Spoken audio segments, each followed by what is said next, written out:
Team building exercises are the worst. Could you imagine going on a corporate exercise trip and getting stuck with all those terrible people that you're already stuck with on a daily basis? When the food runs out, I bet some of you already have an idea of who you'd eat first, don't you?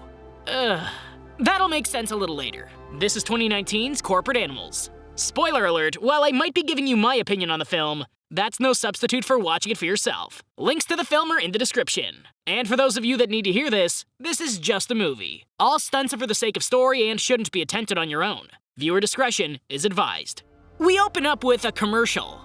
I know I don't usually start off these videos with a lot of opinions, but the movie started off like this, so here we go. The CEO, Lucy, tells us that our eating causes too much waste. And her company, Incredible Edible Cutlery, has created incredible edible cutlery so that you don't have to add to the world waste with plastic cutlery. Then she takes a big chomp out of a spoon. It turns out that her employee Jess is just showing Lucy the new commercial, but Lucy isn't happy with it. Jess says that she'll redo the commercial, and we're introduced to Brandon, who's getting ready to take the company on their retreat. They start their team building by pushing giant balls, but it proves to be too difficult. Eventually, they use their team building to work together, but that just ends up stabbing a giant wood sliver into Aiden's leg. Well, they're done with the giant balls. Lucy tells them that she's disappointed in them, and they move on. She has to be paying them well. The only thing I'd feel motivated to do here is just quit. When the team gets to the desert for their cave outing, Brandon gathers everyone to tell them about how Earth likes to strip for people. He has an easy route that he plans to take everyone on, but Lucy decides that they're going to take the advanced cave that even has a huge danger sign out in front of it. Brandon tries to reassure her that this group definitely needs the easy route. But since Lucy paid and everyone signed their releases, they go the advanced way. The group rappelled down, and Lucy tries to stay up top to try and motivate the last group member. Freddie and Jess argue about who's going to get the vice president spot, but soon Lucy tells the woman up top to nut up. Yeah, motivation at its finest. Lucy's like the cold, heartless version of Tallahassee from Zombieland with his time to nut up or shut up speech. I definitely preferred his version. When they crawl through a tight space, Lucy tells Susie that she's not authorized to have a panic attack, and they make it to the actual cave. Lucy celebrates the team's success, and Brandon throws on the lights that illuminate the whole cave. He tells everyone to enjoy exploring, and Freddie takes Jess to the side to tell her that the company is losing money. Just then, the cave seems to have a tremor, and everyone freaks out a little bit. Brandon assures everyone that it'll be okay, but he ends up eating his words when he tries to crawl out of the cave. The rocks shift and crush him. They did Brandon wrong just leaving his butt and legs hanging out there. And when the accountant May goes over to check on him because she's CPR certified, you just know that the group's in trouble. May would be the one to check the pulse of someone's severed hand if that was all that was left. Everyone looks around, and Aiden spots a tunnel that goes deeper into the cave. No one wants to go that way though, and some of the other co-workers start to lose it. Ultimate team building exercise. Eventually, Lucy takes charge, and she divides the cave up into sections and inventories the food. After she passes around an edible fork that they take a prong each from, Lucy goes to sleep, and she puts Billy in charge of the lights. When Lucy lays down, she listens to her motivational audibles on her phone, and Aiden starts hallucinating Britney Spears. Imagine, Britney tells Aiden to stay strong because she's coming to save him. Across the cave, Susie and May actually end up going at each other like a pair of frisky cats, and the rest of the team can hear them throughout the night. Because why not? When you're in a life and death situation, I'd imagine that someone would get a little frisky or bored. What's really creepy is seeing Lucy crawl around with her face mask on. It reminded me of that movie, The Descent. Then she decides to come over to Freddie to get frisky with him. Is this whole company just one really turned-on group that can't get along unless they're getting it on? Day 2. The group sits around and wonders why no one has come to save them yet. Suddenly, Susie and May show up with a makeshift cake to sing happy birthday to Gloria. Lucy asks what Gloria wished for, and it turns out that she wished for a boss that wasn't a total B. The rest of her team and I had the same face here. The little quiet church mouse is the one to come out and say it? What? After hearing about how Lucy wouldn't give Gloria a dollar bill to wipe herself while going to the bathroom, Jess and Freddie decide to tell the crew that the accounts are empty. Lucy then turns around and says the reason the business is having trouble is because the team isn't working as a team. Suddenly, Freddie tells everyone that the edible cutlery was actually his idea. When the group tells Freddie that they all knew about Freddie being Lucy's pleasure toy, he tells them that it wasn't totally consensual. Day 5. We're moving right along. Aiden's wound is making him delirious, and the rest of the crew are concerned about the fact that they ran out of food a long time ago. So Freddie comes up with a solution. He points at Brandon's legs, and the rest of the crew discusses the morals of eating Brandon. Everyone seems pretty divided by this conundrum, and Lucy tries to stop Derek from starting to grab Brandon. She tries to tell him that there's no I in team, but Derek points out that if you rearrange the words, it does say meat. I'm sold, that would have been enough for me. They decide to put it up for a vote, and the yays have it. They go pull Brandon out, but they find out he only has one arm left. Someone's already been snacking on Brandon. After searching everyone's space, Derek finds the missing arm in a hole in the wall by Lucy's space. Lucy claims that since she gave him food and water beforehand, then the nutrients should be hers. But Derek claims that she's had enough. Then Billy finds the caving permit in her personal space too. So now they know that no one knows that they're even there, and no one's coming to save them. Eat Lucy! Eat Lucy! I don't understand how Lucy still holds all the big kid cards here. The company's out of money and bankrupt. She literally brought you all out here to die unintentionally, and I'd say that they don't have to worry about her being the boss here anymore. Knock her down the totem pole. Also, while they've been talking about eating Brandon, I had just assumed that they would somehow figure out how to make a fire and cook the meat at least. Nah.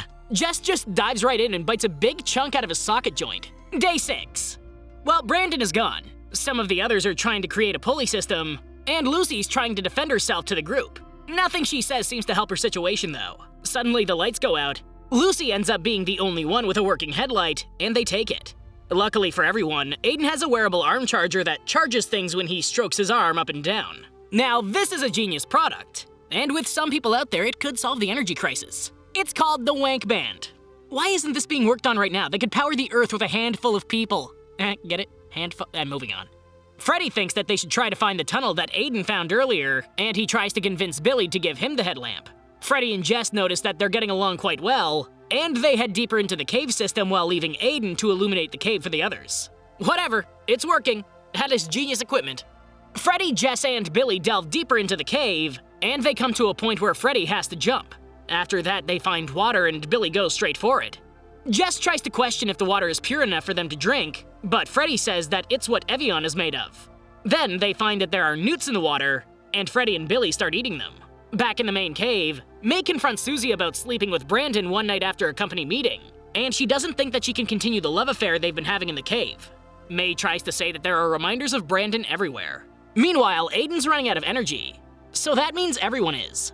Meanwhile, Freddy's hallucinating Brandon telling him to consume his body. And look at that, we get to see one of them trip. It's not Aiden's horror fest, but I'll take it. As Freddy goes in and out of a cartoon fantasy world, and Gary Sinise is even in his trip, he steps over the jaws and arms that are crawling around the desert. And he goes to an ice cream truck where a cooler version of himself gives him an ice cream cone. Just then, Jess wakes him up, and Billy's in worse shape than him. Eventually, the headlamp dies, but they see light in the distance. They make their way to it, and it turns out that they made a complete circle to Lucy's area. Day 9. A smell starts to fill the cave, and May says that it's definitely Aiden's gangrenous leg. She promises that there's a solution to this, but it turns out to be amputation. And of course, it's dinner time. Points need to be given to Aiden. He doesn't say no to cutting it off. He just isn't completely on board yet. He's been energy wanking the charger for days. On top of that, Gloria talks about how she might start having a seizure if she doesn't get her lupus medication. And she tells the group that Lucy isn't allowed to eat her if she dies. Gloria makes up a makeshift will, and she gives Jess first pick of which body part she wants. Derek claims a butt cheek, but Freddy doesn't care. And Derek decides that they should just drink their own urine. Billy points out that they would still die, but with the taste of urine in their mouth. And nobody wants to do that anymore. Well, Lucy thinks that they should just kill Gloria instead of waiting for her to die. It's safe to say that Lucy is not one of the group, because everyone comes to Gloria's defense here. Freddy even takes it a step further and resigns after talking about how he liked her taking advantage of him in the beginning. He's going to stop working and start knitting. He's going to knit the most amazing sweater anyone's going to see. Jess decides to stand up to Lucy too, but Lucy really brings her game when she stands up for herself. She calls out everyone for the fact that she gave them an opportunity of a lifetime. While she admits that she got a grant for hiring minorities, that doesn't change the fact that she gave them their jobs. Can we please just eat Lucy? Jess and Lucy have a fight that ends with Lucy bumping her head and dying. But still, can we please just eat her? Kind of like a way to make sure she stays gone? Just then, they hear tapping from up above, and it turns out to be a drill.